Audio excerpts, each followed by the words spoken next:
Hey guys, Monster50 here, and I'm going to attempt to do another In-Betweeners movie review because I'm just sitting here watching Watch Out for you and I thought, you know what, I should do that review again. My first one was shit, and I did promise that I would try to get another review done. I did promise that I would try and get the In-Betweeners review done. So, yeah, already it's looking better because this time I've got a good poster, a better poster, because before I just used this, paper, which is pretty crap in my opinion. But yeah, so it's already looking better. And also got some guidelines. This time I'm doing our own guidelines. Now I'm going to do story first, characters, then the acting, then the humour. And I've got a drink to keep me occupied, to keep me from getting a dry throat, so everything's good. Anyways, so first of all, the storyline. Now the storyline, before I talk about it, I'm going to just say what I expected the storyline to be was basically the British equivalent of Superbad, because it's more or less the same thing, them trying to get laid, yeah.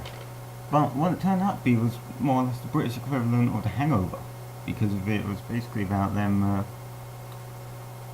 it had the opposite effect to what the In-Betweeners show had, because the In-Betweeners show is, you're watching it, you're meant to be watching it just thinking, oh yeah, that would definitely happen to me, that has happened to me before, I know of that happening. So yeah, that's what the In-Betweeners show is like.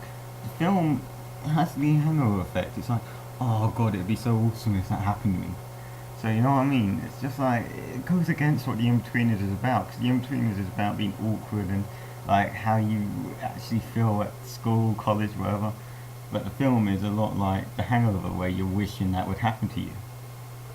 So the storyline, whilst good, it goes against what the In-Betweeners is about. So I mean, I was going to stick to one scoring system, by the way, guys. I'm just going to go out 10 this time instead of out 5 as well.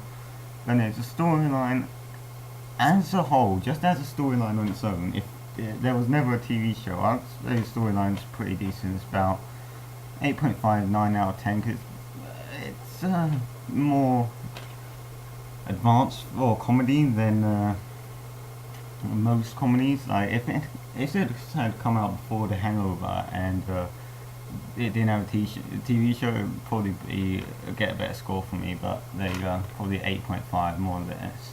Yeah, 8.5. I won't give it a 9. 8.5.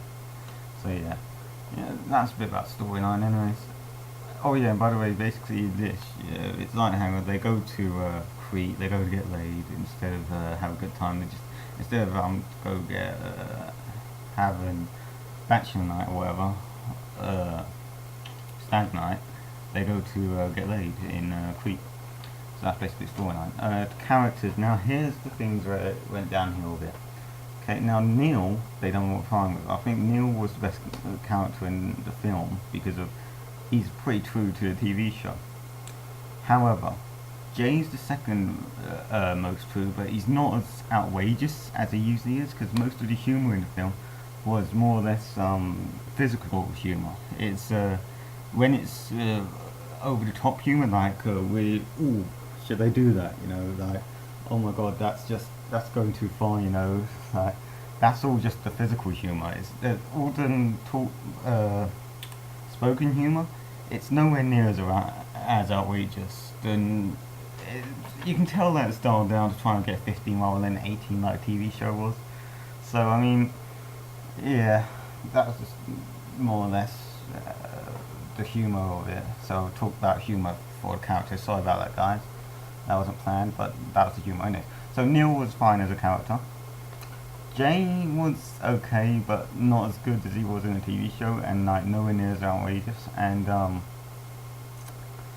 Jay more or less, I don't think he said clunge once in the film. You know, that's his catchphrase, clunge. And I don't think you heard him say that once in the film. That really pissed me off, actually. And also, he always acts like all cool when the girl's like, oh yeah, I'll chat him up if I wanted to, you know, and all that. But the first time I see some hot girls on the bus, I think it is in this film, he's like, maybe, but no, I can't, no.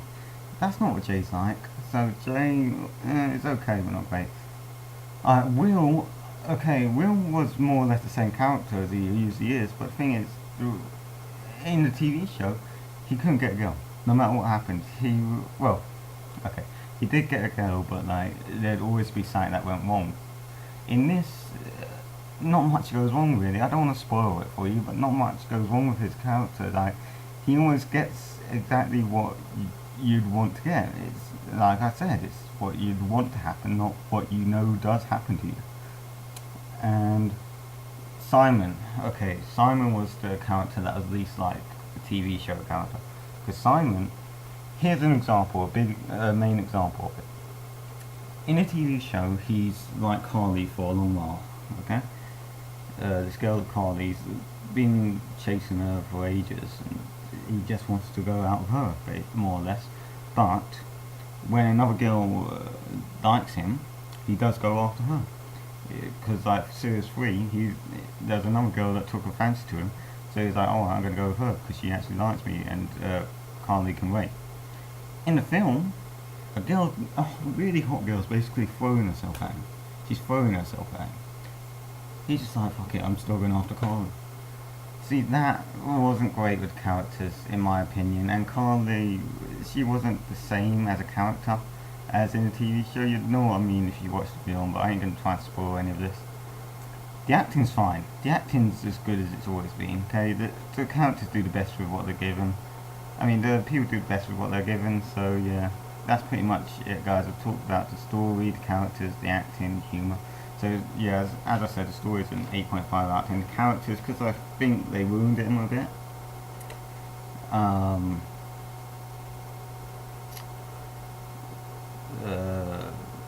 I'll probably say 6.5 out of 10. I don't really want to give it that, but I've got to be honest, and that's my honest opinion. The acting is great. It's more or less 9.5, 10 out of 10. It's a bit iffy here and there, but for the most part, it's really good. The humour, it's good. Alright, I'm going to have to rate the humour in two aspects. One aspect I'll rate it on as just on its own, just the humour if it wasn't an in-betweeners movie. The humour, without taking into account that it's a movie of the in-betweeners, I'd say is probably a 9 out of 10, because it's really good, really well written, really well done. However, taking into account that it's an in-betweeners movie, where it should be more or less spoken humour rather than physical humour, I'm probably gonna have to give it about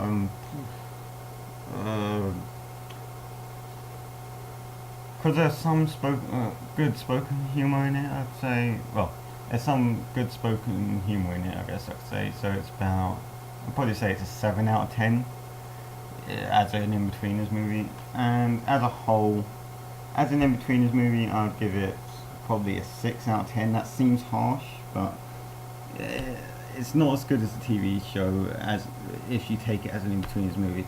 Whereas if you take it as a film on its own, just not taking into account that it's an in-betweeners movie, just taking into account that it's a comedy film, well, it's the second best comedy film I've seen this year, after Horrible Bosses.